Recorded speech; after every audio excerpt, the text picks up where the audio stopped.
Hey there, hi there, ho there, everyone. Happy Good Friday. Happy Good Friday. Thanks for joining us on this Good Friday. And happy 25th anniversary to Kyan Wellness Center. We're celebrating 25 years this year. So happy 25th anniversary to Kyan Wellness Center. We're glad that you're here. And so welcome. So, hey there, hi there, ho there. All right.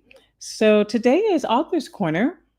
And so we are excited to have you all here to listen to our author and moderated by the one and only Renee Kirby. So we're excited about that.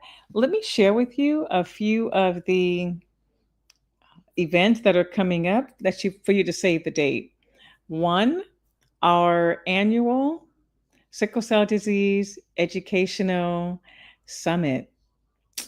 Okay, you all. Now, I'm sure you are aware of the Burt Bacharach, Dionne Warwick. Do you know the way to San Jose? Well, that's where we're heading, is to San Jose this year, September 17th through the 20th in San Jose. Save the date. Registration should be available, I think, if not over the weekend, then by Monday. So we're very excited to be up in the central northern California area. So we expect to see you all. Thank you. Also, we have our mini seminars throughout the year. We also have our Wednesday webinars throughout the year. So we welcome you guys to come on back for that. But the other one that's very special is our 25th anniversary.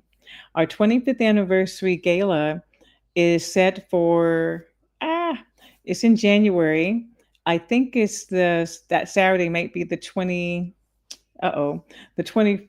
Let me go check. But it's a Saturday. And so it's going to be phenomenal, celebrating 25 years. And that's going to be held in January of next year. I'll get the date so that you guys can save that and come on out to California. And I'm excited because we're going to be at the beautiful Skirball Cultural Museum. And so, of course, it's just going to be all the way live with live music and different presentations. So save that date and I'll get the date, but it is in January. All right, let's bring on Renee. Hey, Renee. Hello. I was thinking, there's always people that you meet. First of all, I'm thankful for the sickle cell community, period. And I'm thankful for all of the warriors and the caregivers and the tech folks and everybody that is in this space because they want to be. Um, I appreciate that. But there are some who um, truly make their mark. And I believe that Renee is one of them. She always steps up, and you do. We all have lives. We have family. Some have children. Some have aging parents. We all have lives. On top of living with and managing sickle cell disease, right? But one thing about Renee and some of you out there that I've called upon is so nice, though, when you all show up. It makes a big difference. And Renee shows up. And I love it. And it's a beautiful thing.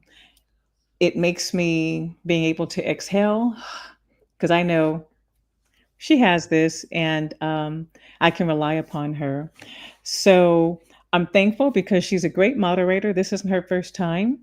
And so she's prepared to have a beautiful dialogue with our author. So I'm actually going to turn this over to Renee to be able to introduce our author. So sit back, relax. I know it's Good Friday. Um, but if you're with this, hopefully you can stay with this for the full hour and a half. And let's learn something new.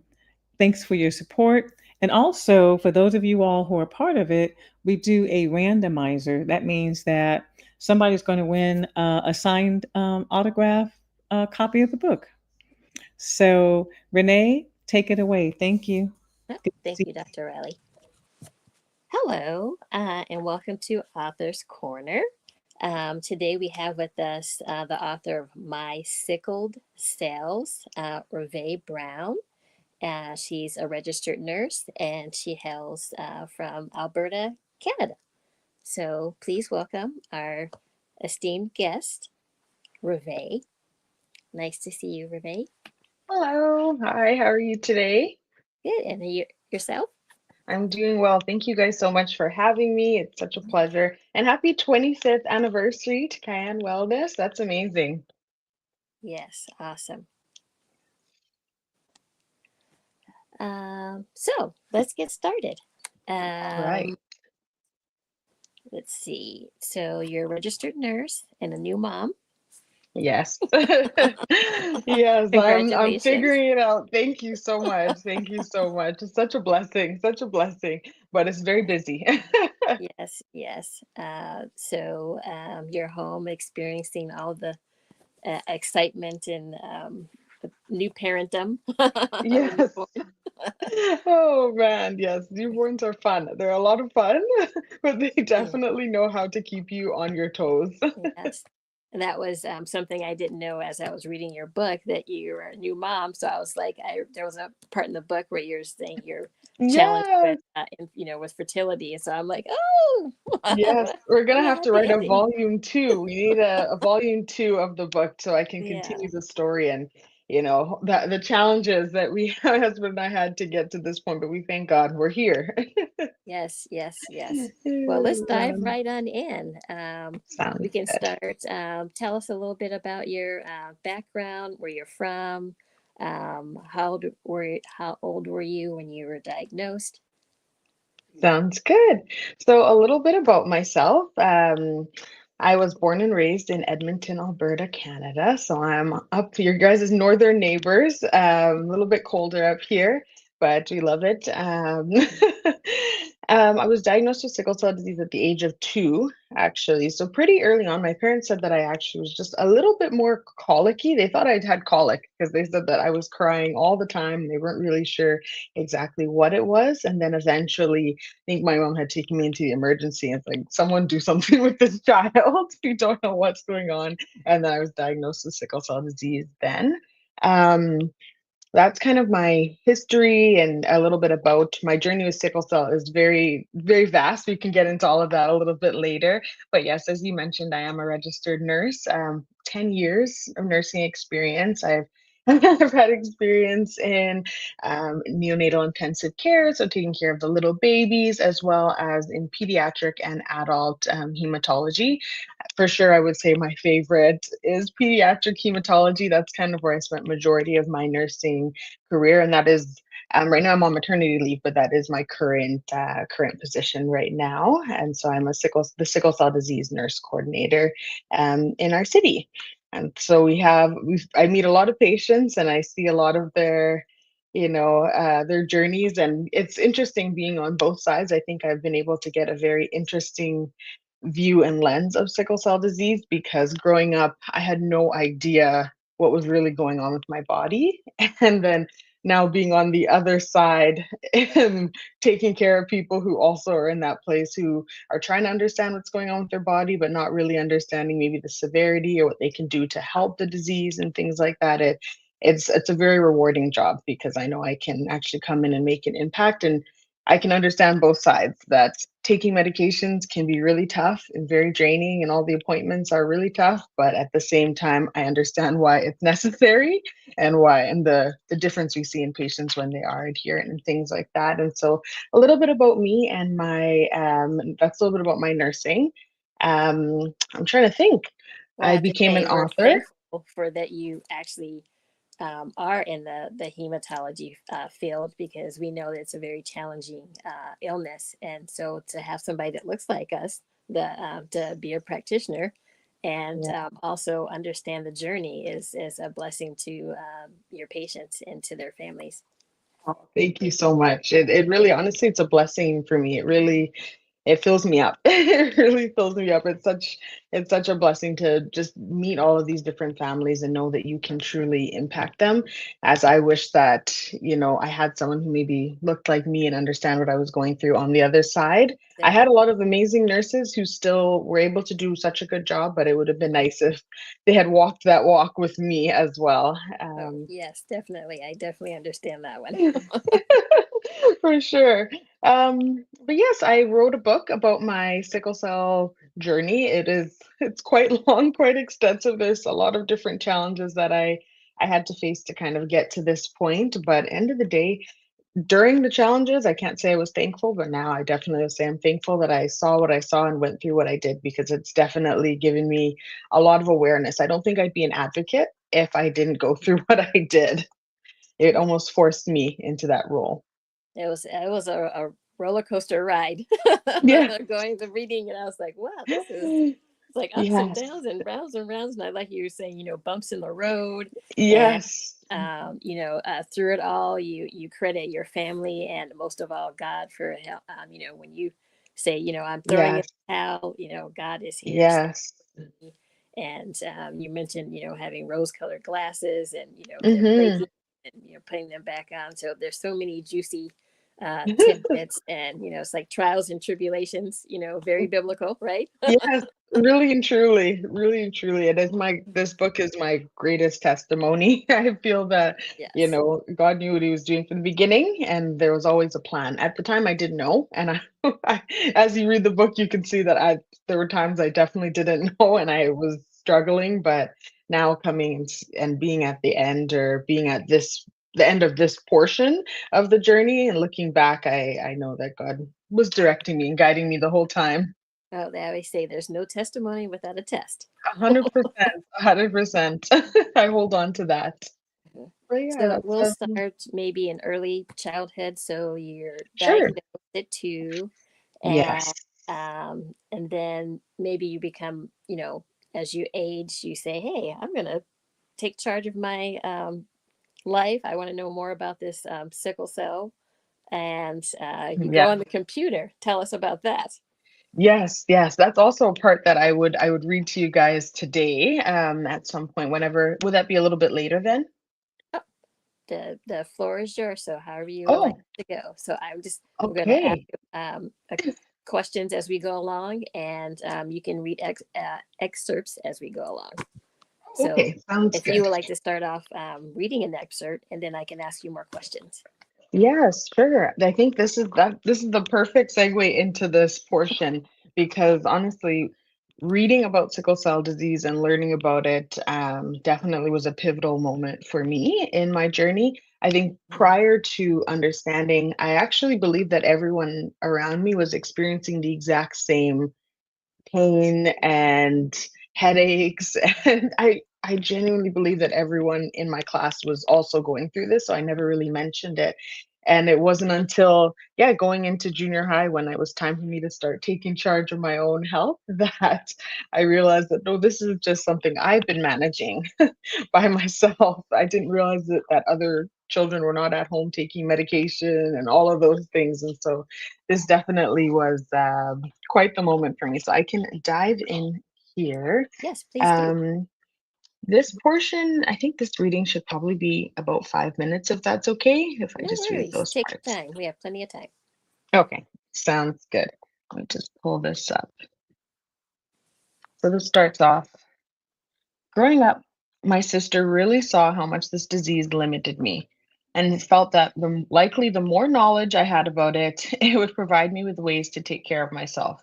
So after a little convincing, I decided that the first step to getting better was to accept that I had this condition. So there was 12-year-old Reve taking control of her life. I figured what better place to find information than Google? So I asked my family exactly what the name of this condition they said I had was, and they responded with sickle cell anemia. So I took that info straight to Google and slowly typed in SICKLE, and then it popped right up in the search bar, sickle cell anemia. Excited that I was finally doing something to get ahead of this disease, I clicked it. I clicked on it with a smile on my face. I remember having my notebook on my lap, and I was so eager to get to it and just start writing all of this life-changing information about sickle cells. I can't remember the exact website I was led to, but I do remember slowly working my way through the information, starting with the importance of early diagnosis, then moving on to signs and symptoms. And as I read about the signs and symptoms, I felt a calmness and almost a happiness surrounding me as I realized that I was not alone. There are people all over the globe that were experiencing the exact same things I was. It's hard growing up with sickle cells and not knowing anyone else who's going through the same thing that you were. It feels disempowering. I have an uncle, um, who also has sickle cells, and he was much older than me, and he lives in California, United States. Now I have the basics of what sickle cell anemia was, and I have all the symptoms of it. Next was to learn about prevention. To me, this section was the most important because even at the young age of 12, I wanted to find a way to take care of myself so I didn't end up in the hospital anymore. This section went over so many things I could do to avoid sickle cell pain crises, such as avoiding overexertion, extreme temperatures, high altitudes, and staying hydrated. I felt like I hit the jackpot. I just learned how I was going to live a healthy, pain free life. On to the next section, complications. And this is where I started to raise an eyebrow and wonder if I was going to run into any of these issues. Some of the complications I read were stroke, organ and bone damage, and blindness. My mind started racing when I realized that not only did sickle cell make me feel unwell, it was also doing things to my body that I was unaware of. I tried to focus on the positive and just tell myself that at least I now have a better understanding of the disease and it's better to know than not know, right? Then I approached the last section, which stopped me dead in my tracks. This section was about life expectancy. Curiously, I read forward, intrigued about what it would tell me. At the time, I had no idea that all of these signs and symptoms and complications could affect your life expectancy. I figured that everyone lives a long, healthy life, and people only die from quote unquote old age. So I continued reading. The site mentioned that without proper care, many children don't live past age 5. I didn't understand how this illness could kill a 5-year-old. Then I continued, and my jaw dropped. My eyes swelled up with tears when I read the next sentence. It said that the average life expectancy for someone with sickle cells was 14 years old. I was in utter shock and confusion.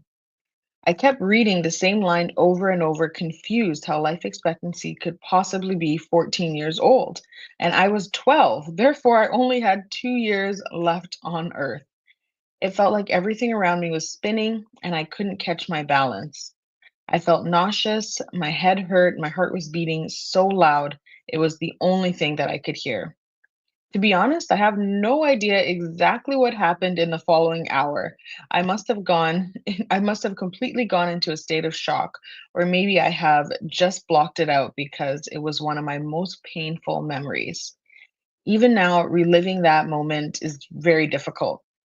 Feels like there's a lump in my throat and my eyes still swell up to this day because I vividly remember a memory so old that I can almost feel the panic that overcame me. I cried and remembered calling out to someone because of what I just heard. My dad came in, and when I told him what had happened, he immediately closed the internet browser and told me not to believe everything I read on the internet.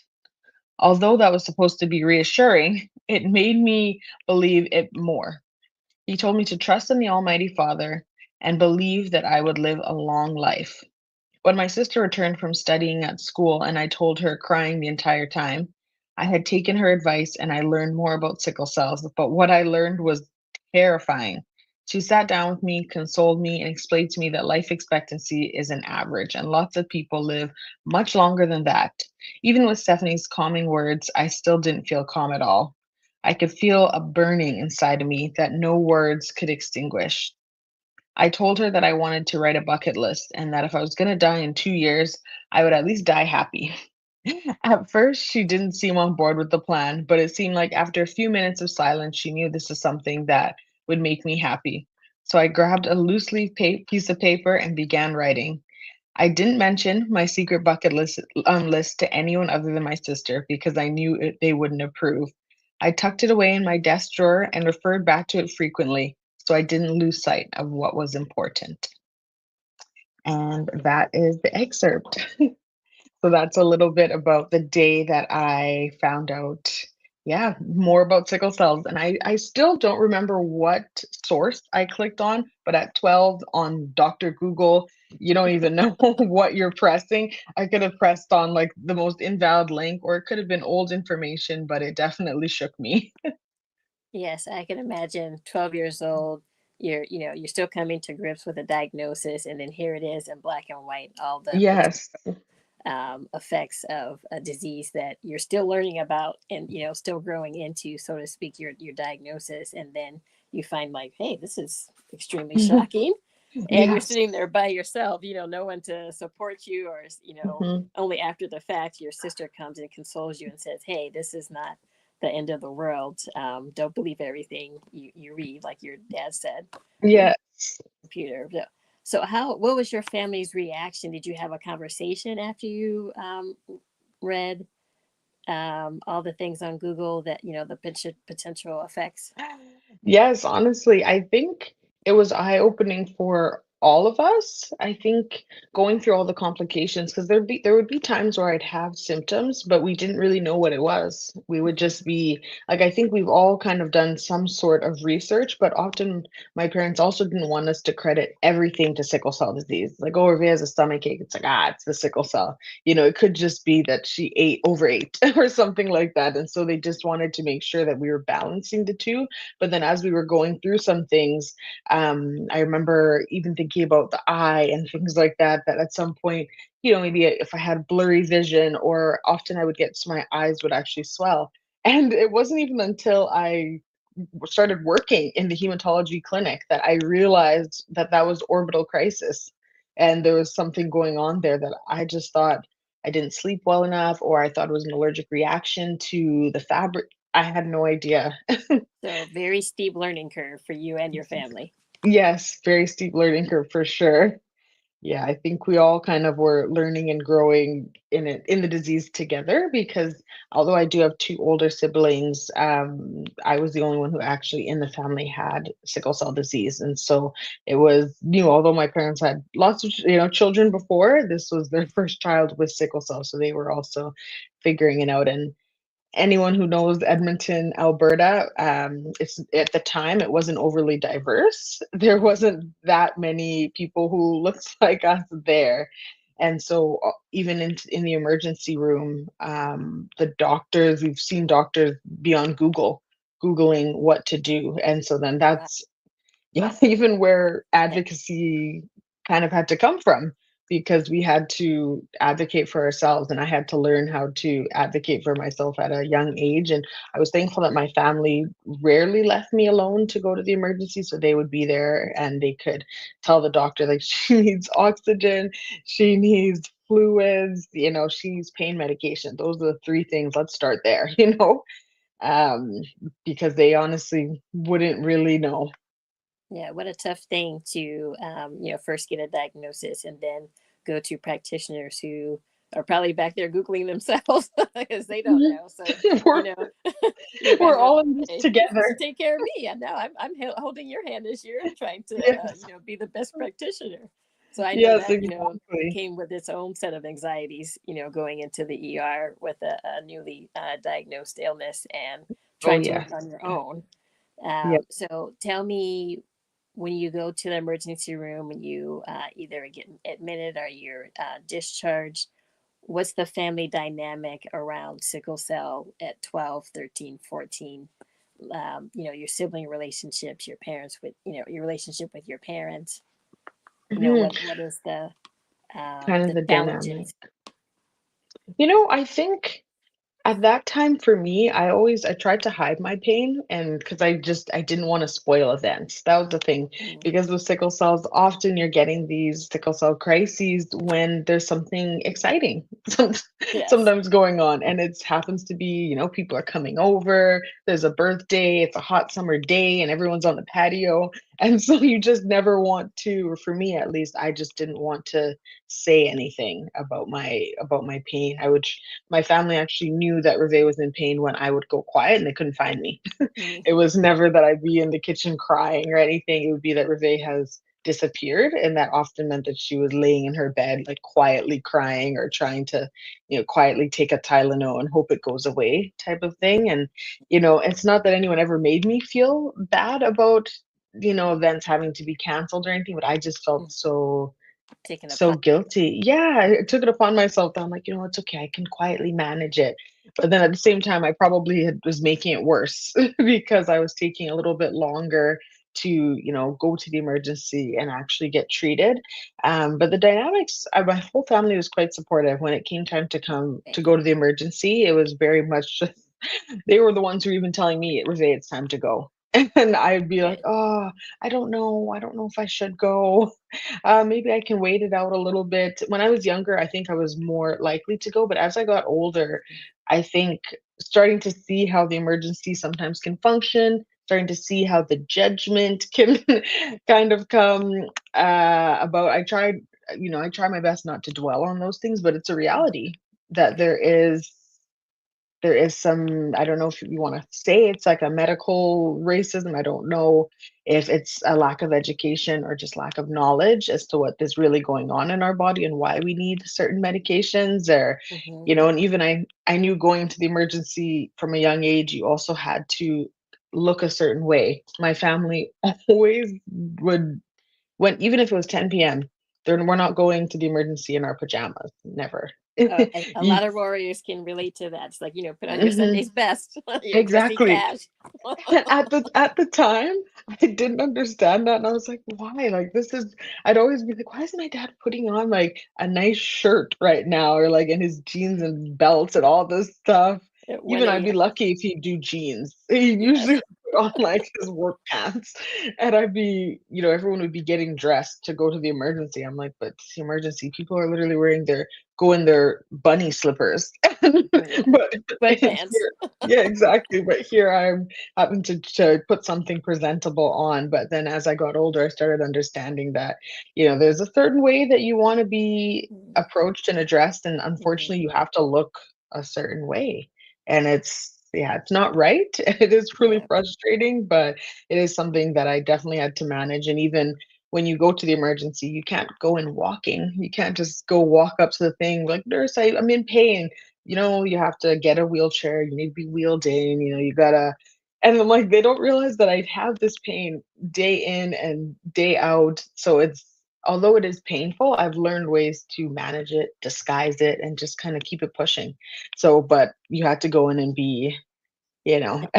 Almost, yeah, it's almost like you have to, even though it's internal, you have to put on Yes, the mask of I'm the, sick. you know, I'm sick, and you have to play the part and show the, you know, dynamics of the disease in order to have them respond in a positive, hopefully a positive way. Exactly. So that another Exactly. burden that we're put upon us. It's not enough that we have this disease that's you know, very challenging. Then we have to Yes. have a performance for our Hmm. practitioners. So that, Exactly. It felt like a performance. yeah. Oh And man. and it's hard to balance because, you know, like you said, at home you know how to manage, you know how to mask, you know how to do everything, and then, you know, it's a last resort to go to the emergency, and then you have to Mhm. do another either masking or unmasking Yes. to help you so desperately Yeah. need so you can go home.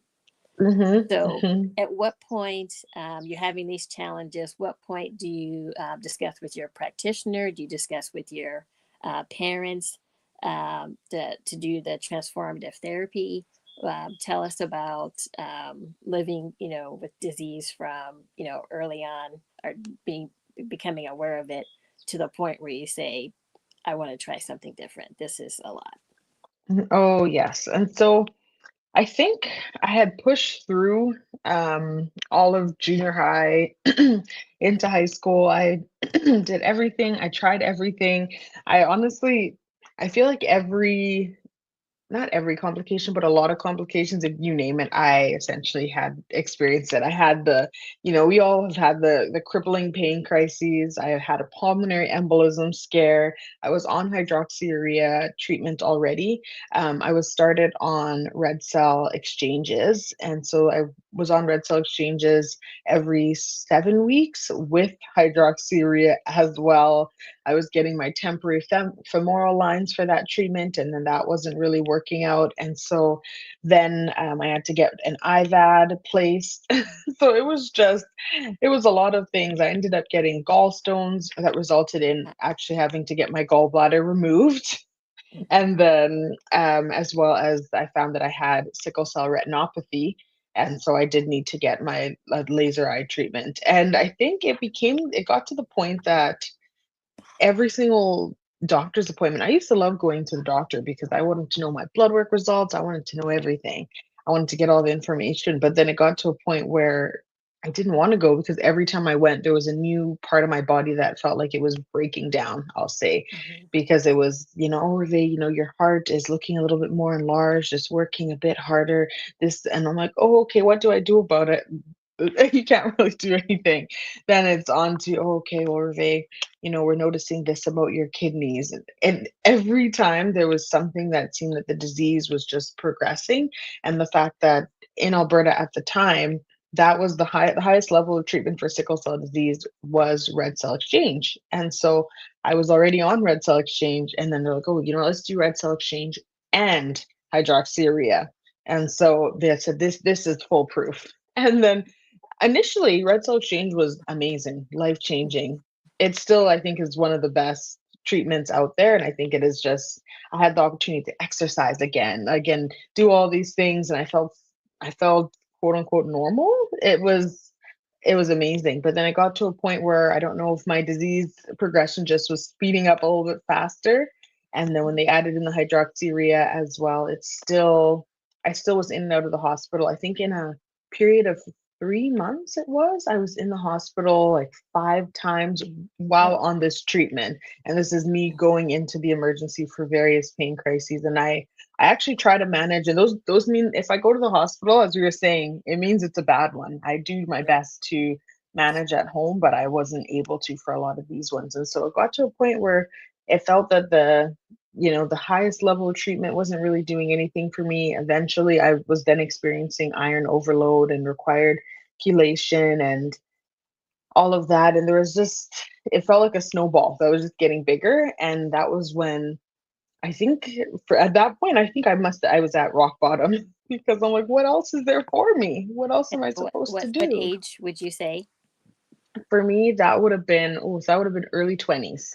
Early Yeah, 20s. my early 20s that I was really, really going through it. And at that point, I was just graduating nursing school and, starting my first full-time job, working my days, evenings, weekends, Mhm. nights, all of these things. And no one at work even knew that I had sickle cell. I would Oh, finish wow. my 7 to 7 night shift. Yeah, and so I'd finish at 7 AM, and then I would go for my apheresis red cell exchange in the same hospital. I just walk there, they schedule me for 8 o'clock. And so I And did tried to just you manage. did you purposely not want to disclose that, or it was just something that you what was your decision to disclose or not disclose? Oh, yeah, I purposely didn't wanna disclose because I just didn't wanna be treated any different.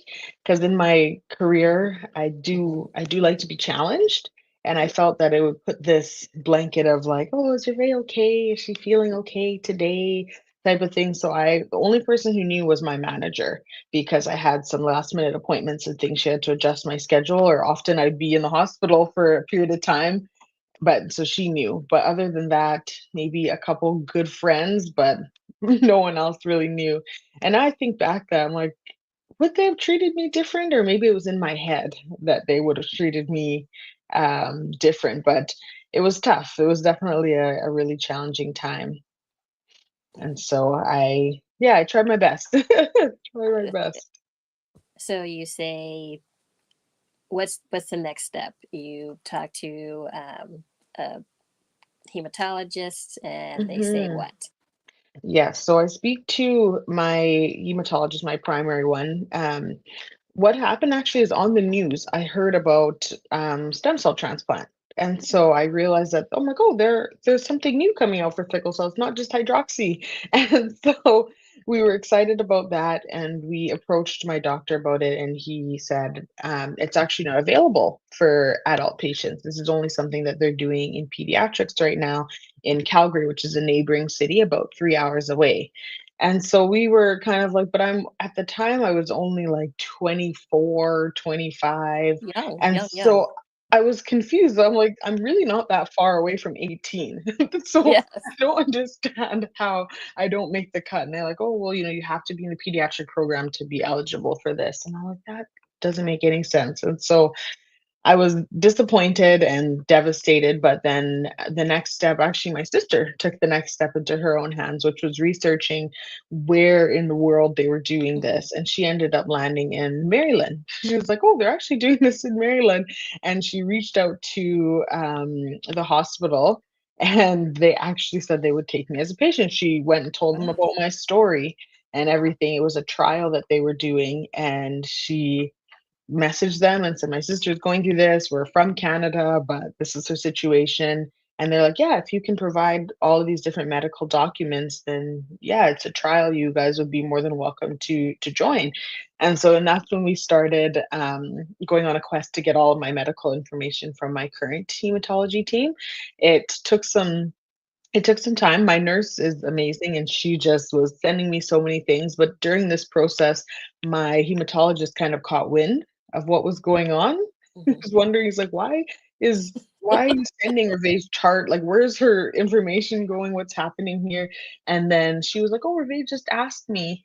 She knew what I was trying to do, but I think she was also just trying to cover for me. And she even herself definitely put her neck on the line for me just to get that information. But my hematologist wasn't super happy about that, didn't want me to go through with it. And eventually, when I landed Mm. in hospital again, like maybe shortly after this had all happened, maybe within a month, he decided to visit me in the hospital, and we had a very serious conversation about it. And I told him that if it can't be done here, I will go to the States to do it because Yes. at this Yes. point, I'm not really seeing what my future is gonna look like with this disease at this point. And he was like, "Well, I can see what I can do, but I just don't." He was very, I guess he thought it was very doubtful that anything could happen here. And somehow, some way, with our persistence, he was able to talk to the adult transplanters who do just like oncology and like cancer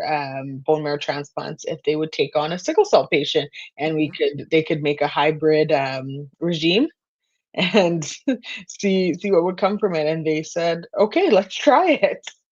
Oh, And that's awesome. So, what was his initial reluctance to have you go through?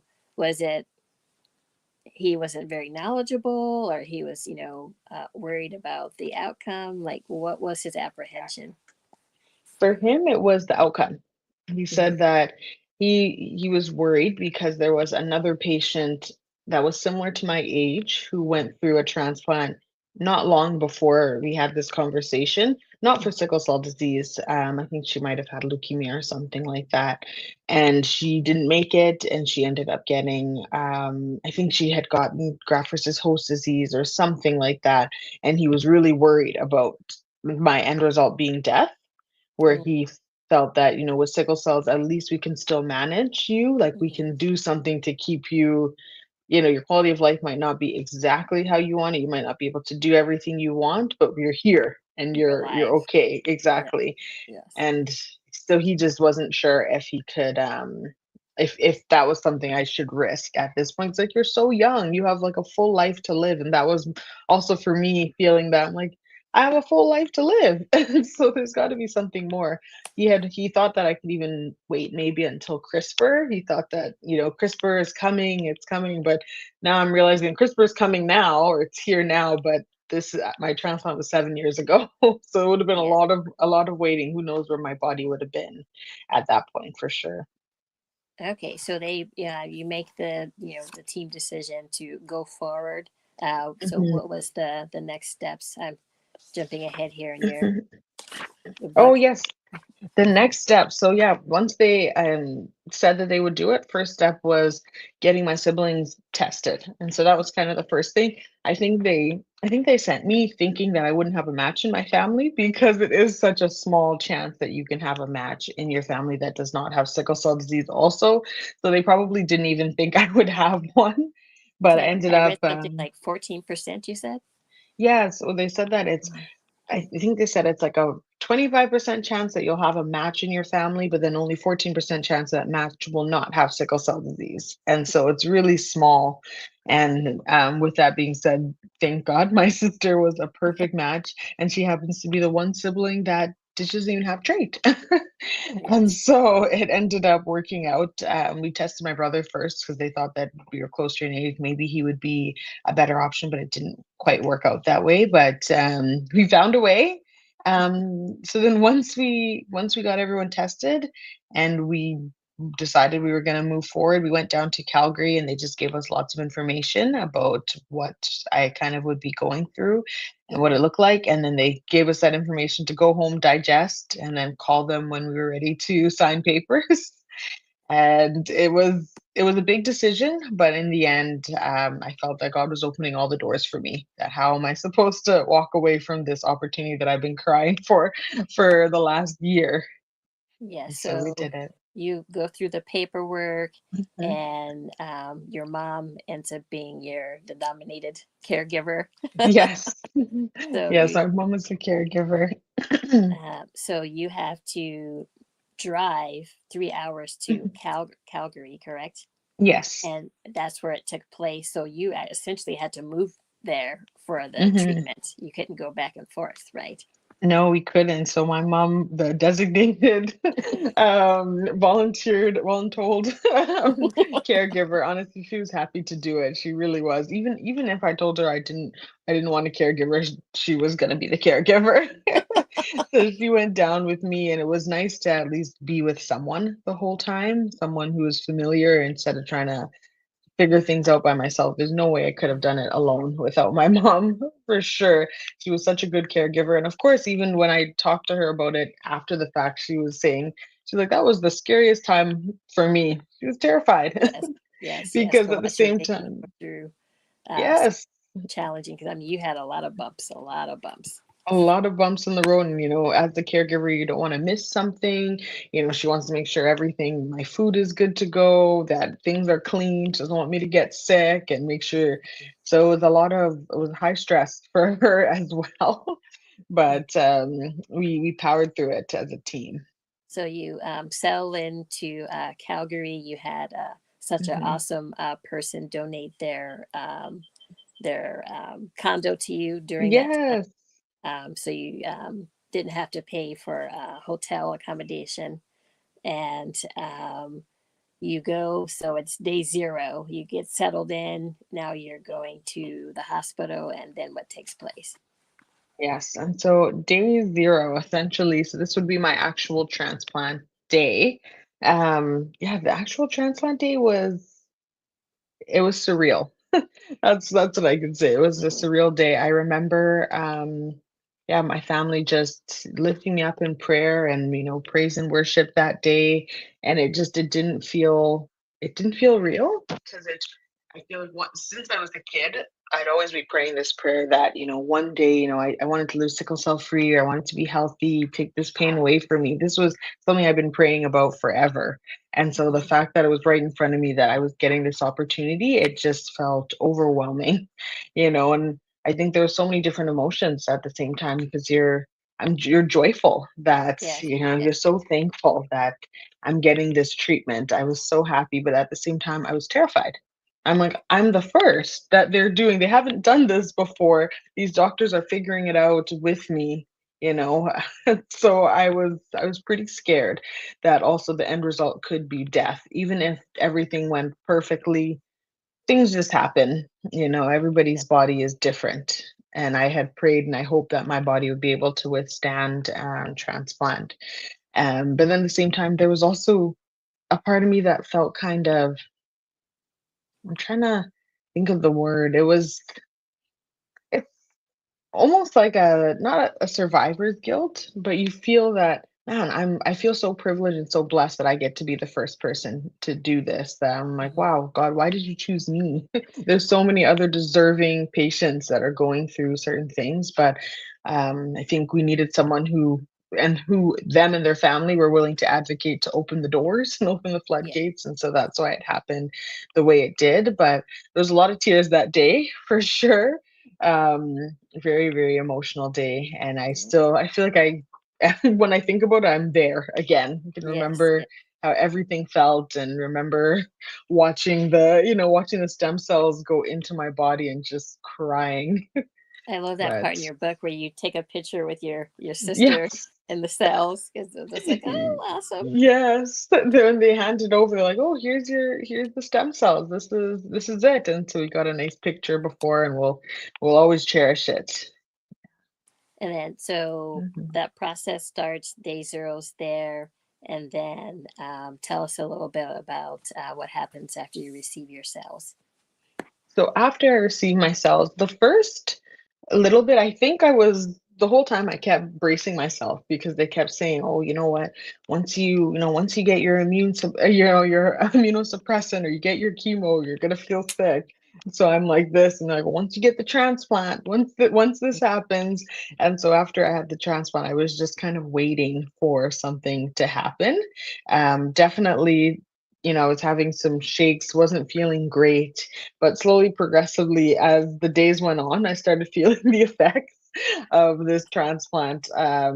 Definitely, I was weakness, fatigue were some of the main symptoms, headache, body ache, all of those things. Hair loss, of course, something that we all kind of We cherish anticipate. our locks, but Yes. if it happens, we're like, uh-oh. But Uh-huh. like you said, you anticipated hair loss. Yes, exactly. But Anticipation is different than the reality.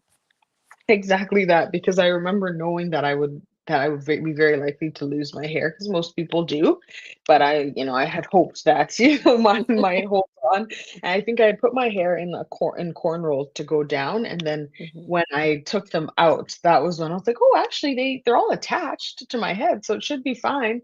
So I took them out and went to wash my hair, and it was in the shower that I realized that as I was trying to wash my hair, the hair was just clumping because it was coming out and just knotting and matting and falling. Yes, and so I realized that, okay, it's done. It's game over at this point. So I So just you had not. decide to cut it short. Yes, so my brother-in-law, my sister came, I think the next day, and they just leveled it because at that point half of it was out, but it Mhm. was stuck. Half of it was out, but just kind of stuck. So they said, let's just level it and start fresh, kind of thing. But Yes. So tell me about your mental health during that time. What were you oh thinking? What were you feeling? Like, I'm sure you're like all over the place, that symptoms are becoming a reality. Mhm. All over the place is exactly how to explain it, because you're so excited and grateful and thankful. You're like, this is really, I'm getting the opportunity of a lifetime. But then at the same time, you're like, I feel terrible and I'm terrified that something might go wrong. And I remember one of the medications even gave me some hallucinations and very weird dreams that I remember even being afraid to sleep at night, and that really plays with you if you're not getting enough rest either. Right. And Yes. even there's also the part where, transplant is a chunk of time in your life, although it's a sacrifice that is a good sacrifice that a lot of people are willing to make.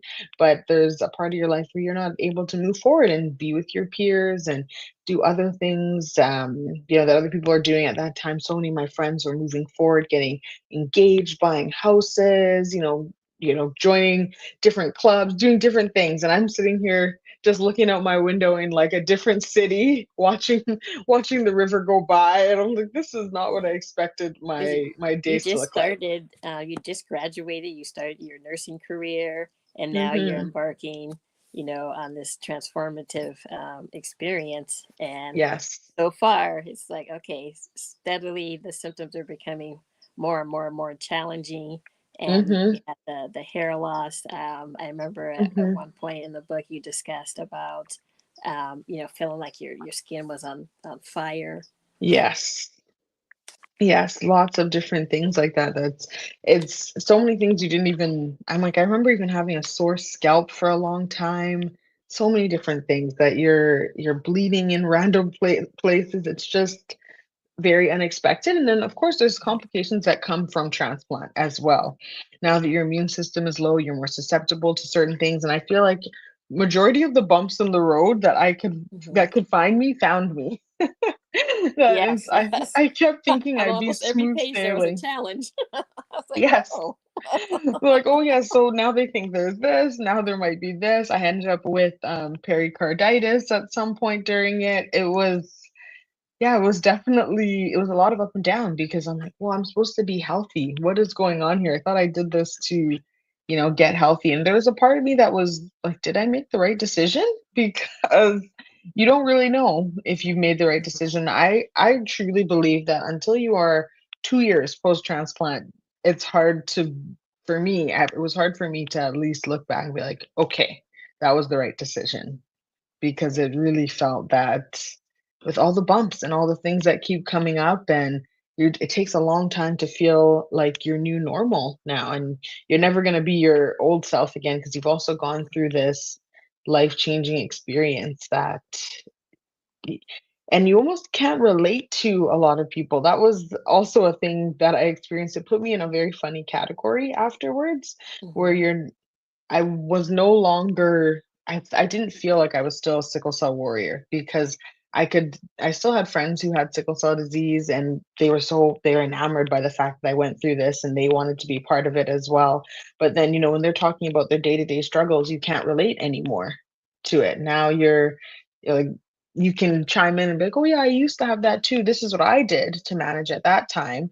But that was kind of as far as it would go. And then but you're kind of lumped in with the oncology, the cancer, population, but you're not. But you didn't go Yes. through that same like, you might have had the same treatment as them, but you do not get the same treatment as them. That's Yeah. another thing. They have a lot of funding, they have a lot of extra things and support that you might not get, and so it leaves you in a very funny spot. It Yeah. felt It's very almost like isolating. imposter syndrome when you're trying to fit. It's like, okay, I don't fit in this category anymore.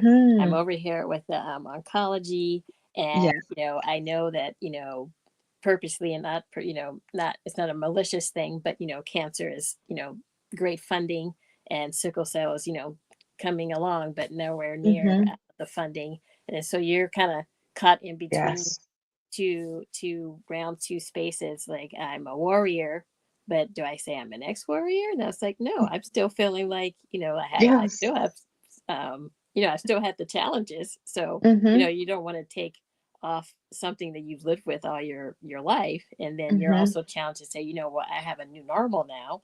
So Mhm. you're thinking, so that's our a bit of a mental burden too, to figure out, okay, now where do I belong? Because you don't want to, I would imagine you're being trying to be careful of the people that are still living with sickle cell and how they're feeling. Exactly. And even though your journey was very stressful and challenging, and a lot of times that Mhm. took you down for days at a time with fatigue, and at one point they had to test you, for graft versus host. I mean, you had some major. I mean, it was not Yes. a smooth Yes. sailing ride. And then Exactly. you're still thinking, you still have to think of other people, even though you're the one going through these challenges. So it's a tightrope. Yes, exactly that. It felt like walking on a tightrope because you don't want to take anything away from those that are still, journeying with the disease, Yeah. and you can't quite. And sometimes people also don't want to listen to what you have to say once you've crossed over, and I get Yeah. that though.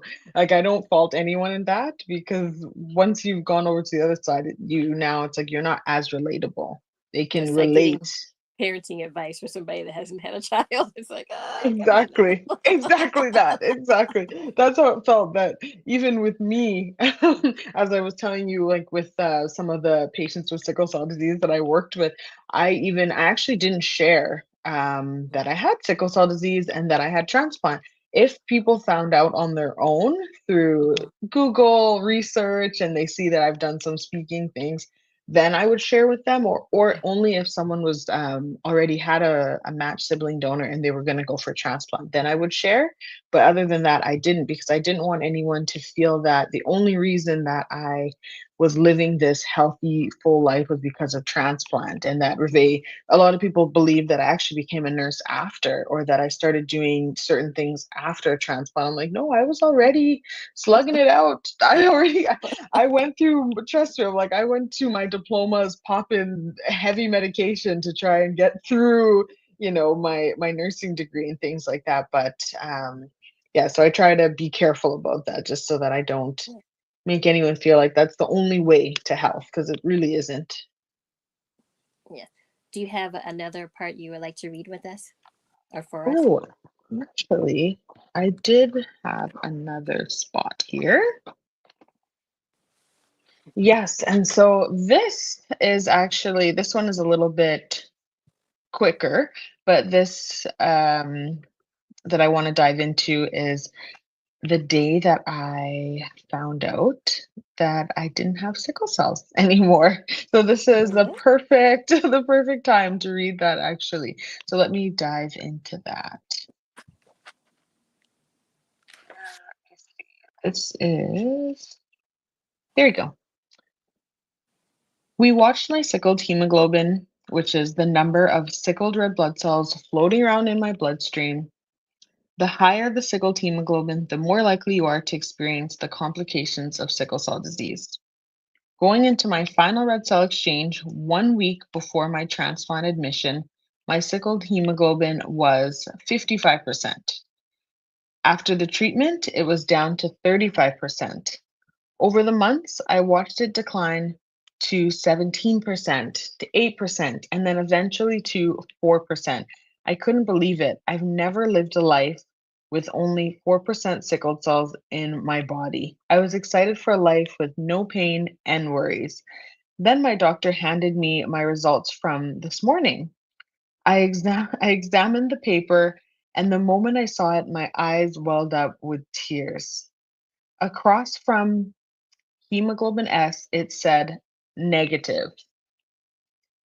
I was officially sickle cell free. I looked at my mom and was like, Mom, I don't have sickle cells anymore. I was in shock and I didn't even fully understand the weight of the words I was saying. My mom jumped up and started cheering. We hugged my doctor and he congratulated me. I was in awe and total disbelief. I felt stunned and confused because when I thought of transplant, I knew that the goal was to cure sickle cell disease, but I just didn't realize until that moment that curing sickle cell disease really and truly meant that I no longer had any detectable sickle cells in my body. That afternoon, we went home on a high. We couldn't even comprehend what we just heard. It was one thing to find out that I was graft versus host disease negative. Another thing to find out that I'm doing well enough to start preparing for discharge from Calgary. But finding out I was officially sickle cell free was too much. We praised and thanked God. Every second word that came out of my mouth was thank you, Jesus. I honestly didn't think I stopped crying for honestly don't think I stopped crying for days because I was truly so happy. As happy and joyful as I was, there was a part of me that was hesitant to be too happy. That little seed of doubt in the back of my mind that made me question if this was just a fluke and the next test would come back and say positive. But I forced myself to stay positive because deep down I knew God had already ordained my healing. So all I needed to do was accept it. It's funny how when we get exactly what we want, sometimes we question it because it seems too good to be true. This wasn't too good to be true. It just was true. It it was surreal and honestly still surreal to this day. I never imagined a life without sickle cells, and I never had any idea what it would look like. And now I've been given the opportunity to experience life with less restrictions, life with less fear, and live where I can be confident and know that I can achieve anything. There hasn't been a single day since January 25th, 2018, that I haven't thanked God for what He has done for me. And I'm in awe of God's love for me. And you should be too. Imagine, imagine that one of my first prayers I remember praying as a child has been answered. I used to laugh and get irritated when my parents would tell me that one day I was going to get cured because in my small faithless mind, I didn't think it was possible. Um I felt I was optionless, but 15 years later, God still answered. I use this experience as a benchmark of God's love, grace, and blessings upon my life. If He can cure me from an incurable disease within a life expectancy of 14 years, He can do anything. Now I'm sitting here writing this book at age 29, sickle cell free, with a traumatic story that has become a testimony.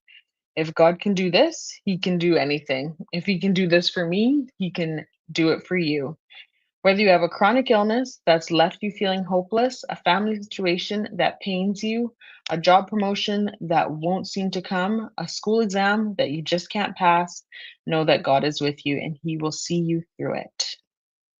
And that is the end of that passage called Answered Prayers. Yes. So you're getting discharged, right? Yes, And so getting now discharged. you make that journey 3 hours back Yes. to Edmonton, right? Mhm. What were you feeling like on that day? I remember reading you saying, Calgary is further, back in the back, and I'm getting closer to my hometown. Uh, Yes. just feelings Yes. of, exuberance, elation. But I'm sure you were Yeah. tired, obviously, all those days in the hospital. And, it was nice for you to have, passes along the way to, um, relax at the condo and go back for treatments. And, Mhm. we just don't have enough time to dig into all of it. I have 45 more questions, but it Oh, was, man.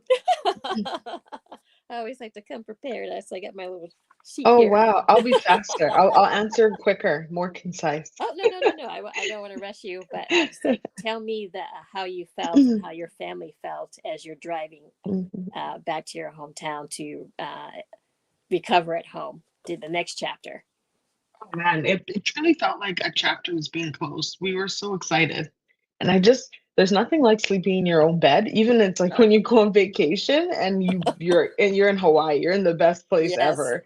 But then something about coming home to your own bed is just this true relaxation that you can have. And so I was very excited.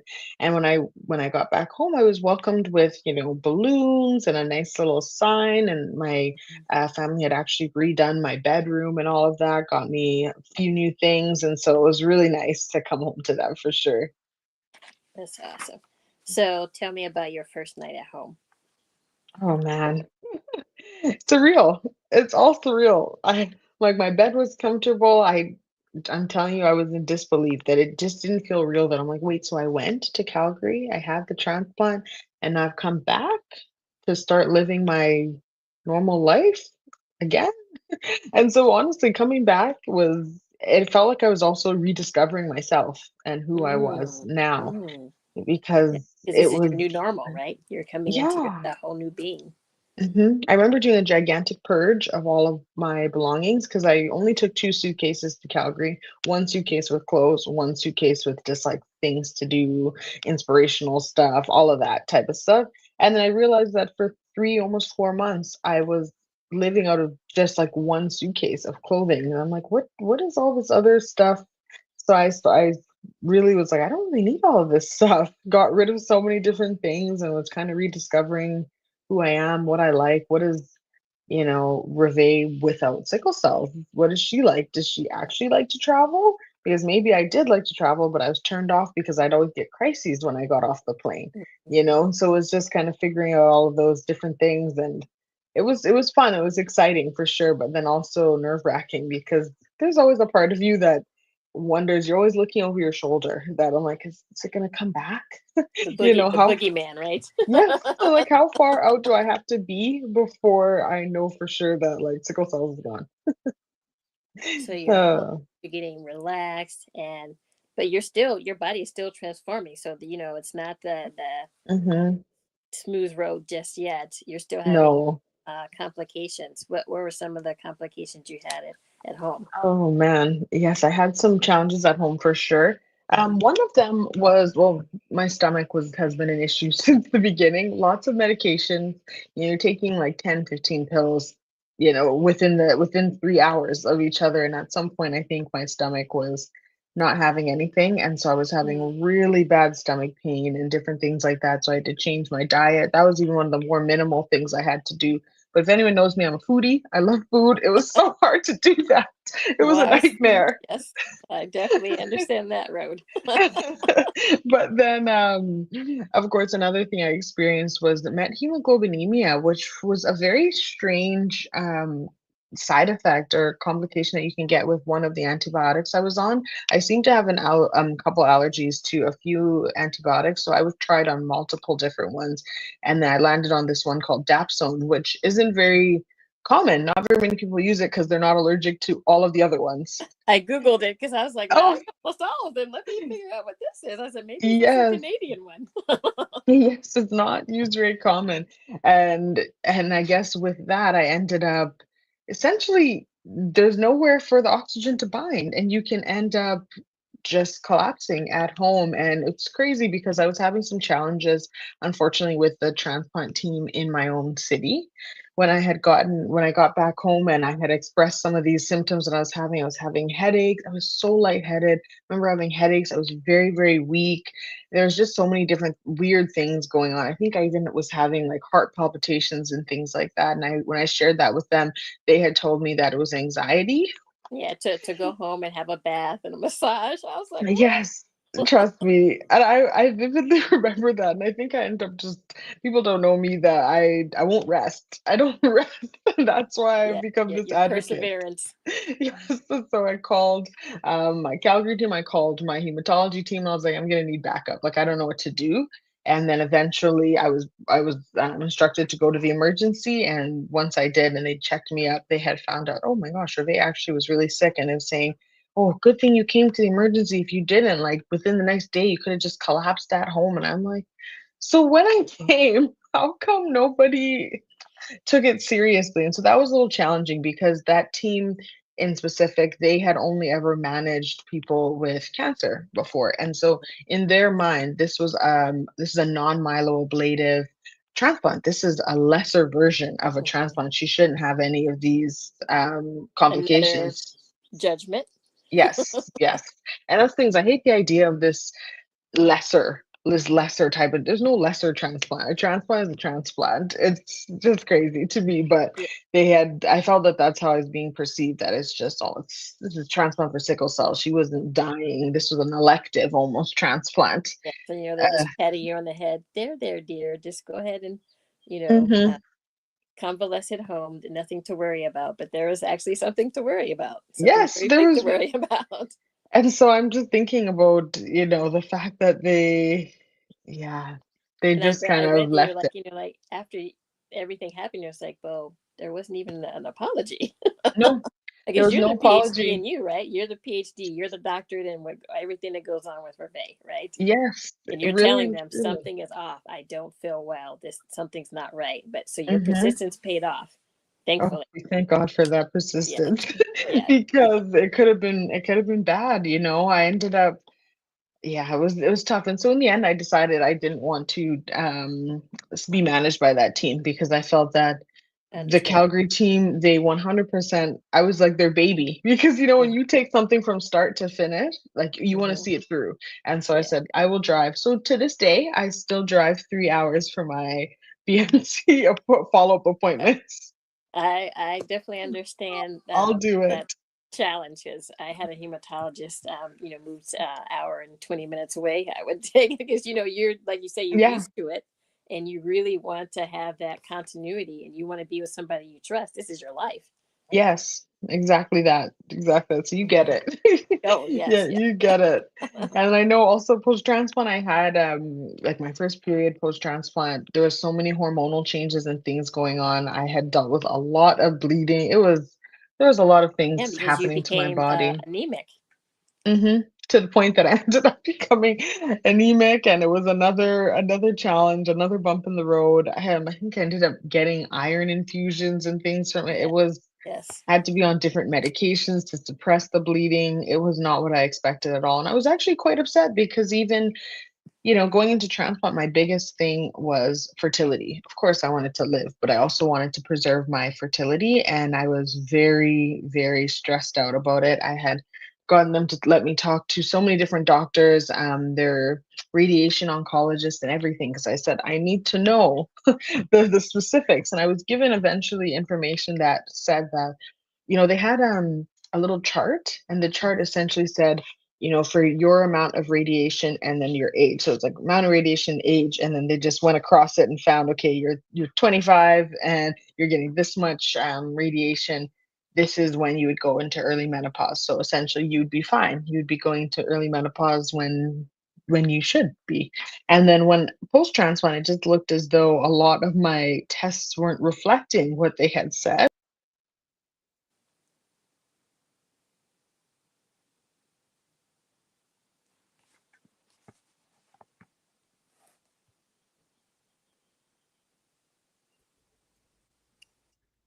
Okay. I do not know what just happened. Oh, there we go. Technology. You guys continue. There we go. I was wondering, where did everybody It go? was like a cliffhanger. I did that intentionally. I don't know anything about technology. I probably clicked something, but yeah, so it was just it was all over the place. They weren't really able to give me appropriate information and all of that as things were going on. And so it was a really tough time for if sure, if just I may, I forgot understanding. to ask you. So with the new technologies, they ask you if you want to do, freeze your eggs. So that was Yes. an option for you. Yes, and so I thankfully was able to freeze my eggs, but that was actually because I did my own research and all of this because it wasn't necessarily even my doctor, the fertility doctor, my hematologist, even my family at the time, no one really wanted me to move forward with freezing my eggs because they're like, you're the state your body's in right now. Like, can you really withstand like the heavy hormones and things they're going to be Mhm. giving you? You're going to be more susceptible to getting sickle crises and things like that. Do you want to go into transplant like that? And I was like, yep, Yeah, I I want do. my babies. Yes, exactly. Oh, and I'm so thankful. No, I'm really thankful that I did that because you just never know. You really just never know what you how your body could react to something. And so Yes. for me, I'm glad that now we're talking about it more. And even in hematology, we offer it to like kids and things like that. And there's so many new developments coming out where they can help preserve young girls Mhm. and boys' fertility, which is amazing. It's so important. Yes, yes, because you don't know at 12, 13, 6, 7 if you would like to Mhm. have a family, but you don't want the option taken away from you. Exactly. Okay. So there's a Exactly. chapter 26. I really resonated with me. It's like mind over matter. You're going through challenge Mhm. after challenge, bump after bump.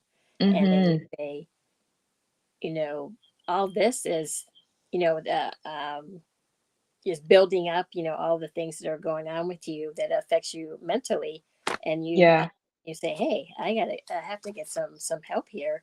Because you didn't Yes. even know you were in a depressive state until your psychologist mentioned it to you. She said, hey, Yes. I've noticed the challenges over your Mhm. appointments, and I've noticed some differences. I would like for you to see a psychiatrist.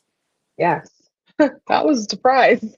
That was definitely a surprise for me You thought because you were I managing well. I mean, you knew you were yes. upset, you had challenges, and you had, you're nervous and you had anxieties, but you didn't think it was exactly depression. Exactly that. I think I knew I was going through a lot mentally or like physically, and I think eventually it starts affecting your mental health, and you can be as strong as you want to be, but then sometimes you do need additional support, and you do need someone to talk to. I'm thankful that I was able to get a good psychologist, go to different group therapies and things like that, and try and connect with people. I did end up going to a kind of a cancer group, which at the time was good enough. I'm like, this is all I can find. And via Facebook was able to connect with a few people in the States at the time who were, you guys are years ahead of us for a lot of medical treatments. And so there was a couple people who already had transplant that I could connect with. And so that helped. That definitely it helped, but it was hard. And I remember bringing that information back home to my family and they were like, depressed about what? Didn't you just get a transplant? That it tickles me because I have some friends from the similar background as you, and they're Yeah. like, "Hey, you thank Jesus you're alive. Yes, Don't be ungrateful." exact And you're like, exactly. "But this is still happening to me," and to have to come home and Mhm. culturally, seeing a psychiatrist or a psychologist is different, and Yes. to have to explain that to them, and we're really met with a positive. Yes, do Not it. quite, not quite. Oh, man. But then, But you I get think through it. about it, they from the outside looking in, they're just like, "You don't worry, you're fine now. You don't have sickle cells." And that's when I also realized that sickle cells wasn't the problem. You know what I like, it's almost like in my mind, once I had this, Mhm. no problems. I would not have any problems. Life would be just the smoothest it could ever be. But of course, it was a lot smoother. I wasn't in and out of the Yes. hospital all the time, but there was still, you still have life. Life will still life. So that's a good segue. So now your new Mhm. normal, through that process, you're thinking about what you're putting into your body, and this kind Yes. of birth I don't know, is it Rev? Oh, Rev Naturals, yes. Yeah, Rev Natural. I want to make sure I pronounced it correctly. So that birth Rev products. So give us Yes. a little, tell us about how that uh, came into being. Yes, I think after transplant, being pumped with so many medications and after radiation, all that, I just felt like I wanted to try and find things that were a little bit more natural. My skin was also very sensitive and very dry. So I Mhm. started playing around in the kitchen myself and I ended up developing a body butter that I really liked. And then, a few people asked me to try it and then eventually like, you should sell this. And I was kind of confused because I was like, I just make this for myself. But then it took off. It really took off. So I was doing body butter, hair butter, room sprays, all natural. Just using essential oils and things like that for to scent them, no fragrances, things like that for people with more sensitive skin. And yeah. So this whole transplant has really birthed a lot, and of course, this book was birthed um, out of transplant and everything. So it has changed my outlook for sure. So lots of silver linings, positive outcome, Yeah. a product line, a new baby, husband. Yeah. Yes, honestly, Lots of life things has to be. been very, very different. Very different post-transplant. I'm very thankful that I had the opportunity to get it and just to, yeah, live life a little bit, a little bit different than I had expected. Even at my own wedding, I was like, "Oh my goodness, I can't believe I'm getting married. I didn't know I'd make it this far." And would But, you like to put up your website so we can oh find yes, you actually, on I can even put right? up, you can go on com and it will redirect you there. There you go. And it'll take you to my website there. I've also started doing some kind of health coaching and things like that. And so for, it's not, it's more so navigation and bouncing ideas off of with someone, because I find that sometimes it's hard to make decisions in your own care and you just need someone who's been there before just to hear you. Even you sometimes you make the decision yourself, you just need someone to hear you and Sounding board. to say it back, say it Yes. right back. And so I'm happy to do those type of things and support people through their health journey as well. And so people can contact me via the website and yeah, take a look there. Awesome. Well, this is, Mhm. I can't believe it's been an hour already. Hour and a Honestly, half. did I talk that much? No, this is great. We could go on for No, another hour. well, There's both so of much you in this book. were wonderful. And so Thank nice to you. meet you. Nice And to meet you. I would like for you to share with everyone how they can get a hold of your book. And maybe you can show the cover of your book. Yes, for sure. So this is the book. So it is My Sickled Cells. You can find it, well, actually on my website, there is a tab that says book. And so you can go ahead and there's so many different links where you can purchase it from, Amazon being one. And I think that's usually the most popular one people will find it from. But there are so many different ones around the world where you can grab it and have your own copy. So I hope that this time on this live stream kind of has blessed you, and I hope the book also will continue to bless people going forward too. Well, thank you guys so much for having me at a lovely time. Yeah. And Thanks Renee, so much for coming, Reve. I mean, there's so many, little tidbits and things that I outlined in here that I'm going to reread. And this definitely is a blessing to our warrior community. Thank you so much for coming today. definitely. Thank you. I did want to say this though. Um, I'm very curious, and of course, I'm always looking for those gaps. You're not alone with respect to having gone through bone marrow transplant, and yet it would be a great idea to have a support. It's necessary to have a support group, even that meets. Hmm. I know Yeah, it's been a minute, but have yeah. you? Are there any that exist? Is that something that needs to occur? That So people can come in and out for a sickle cell support group for those who have gone through BMT, and I'm sure those who have gone through gene therapy as well. yeah, yeah. That actually would be amazing. I think that is definitely a gap because there are so many sickle cell support groups, but they're usually just mixed. Anyone who's had or been touched by the disease in different ways, whether you're, a patient, parent, caregiver, all of those things, sibling. And so it might be nice to have something that is that is a little bit more specific. So I Okay, would love that. okay. So you do have a support group. That Well, I'm sorry, that was my comment. I know in the States, Dr. Lorraine Brown, Oh, Reverend Renee Brown. Dr. Renee, Yes. not Renee, not oh, say Renee. that's what I was like, oh. I don't know about Canada, No, but no, I know you're we right. have one here Her in the name is States. Reverend Lorraine Brown, and she has Project Spirit. Oh, that's lovely. I should look into that. Yeah, Project So Spirit. I would And love to connect you. You would be an awesome person to come speak to us in our journey. Oh, that would be amazing. thank you. Well, what I do want to say is again, everyone, it's been a pleasure to hear your story. And so Mhm. we're going to do, Mary probably needs to share with me, or Renee, you know how you guys do it.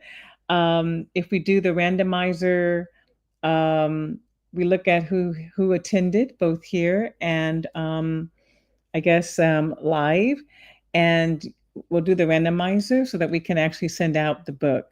That would be one thing. I do want to wish you all. This is Good Friday, and so really take a chance if you haven't already to pause to understand what this day is, how meaningful this day is, and what's coming up on Sunday. Um, whether it's Easter for you or Resurrection Sunday, this is just a time to pause, think about our blessings, and to continue to be thankful. So I do want to thank you all for having joined us. And so we're going to wish you, thank you. Thank you, Tanya. I do want to wish you all a great rest of your Friday up until Resurrection Sunday or Easter Sunday until we meet again. And again, this is 25 years for Cayenne Wellness Center. So at some point, you guys wish us 25 years. At some point, you can shout it out or email us or send us something. We will have a gala. It's in January of next year. So again, I bid you guys a great weekend. Bye bye.